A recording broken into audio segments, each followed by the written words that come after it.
I now recognize the bill's sponsor, Mr. Meuser, for a statement on the bill and the amendment. Thank you, Mr. Chairman. My bipartisan legislation, H.R. 2066, the Investing in All of America Act, would incentivize small business investment companies, SBICs, to deploy additional capital to small businesses located in rural or low-income areas, as well as small businesses in manufacturing and national security technology sectors. SBICs are privately owned and managed investment funds that are licensed and regulated by the SBA. These companies raise private capital, which is then matched with SBA guaranteed leverage. SBICs invest both their private capital and SBA leverage into qualifying small businesses in communities across the country. Importantly, the SBIC program operates at zero subsidy cost to the American taxpayer. Over the past 2 decades, SBIC-backed businesses have created 3 million new jobs and supported an additional 10.5 million jobs over the last 2 decades. Over the last 5 years, SBICs invested over $130 billion in small businesses across America, including $1.3 billion in my home state of Pennsylvania.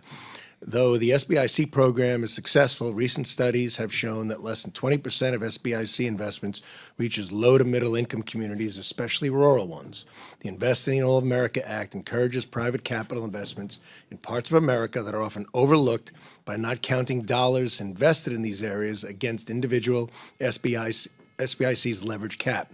It's important to note that the bonus leverage included in this legislation does not change the cost or the risks of the SBIC program. The existing model operates at no cost to the taxpayer, and this will remain the same. The Trump administration, SBA Administrator Kelly Loeffler, are focused on fueling small business growth and reinvigorating domestic manufacturing throughout the United States. This legislation supports that effort by encouraging increased private investment in the manufacturing sector. By expanding access to capital and reducing barriers to entry, this legislation helps manufacturers scale operations and create high-quality American jobs.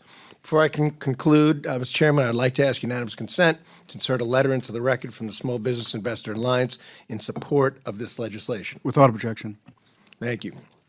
I would also like to thank Representative Skulkin for her partnership on this legislation and the bipartisan group of members who have co-sponsored it.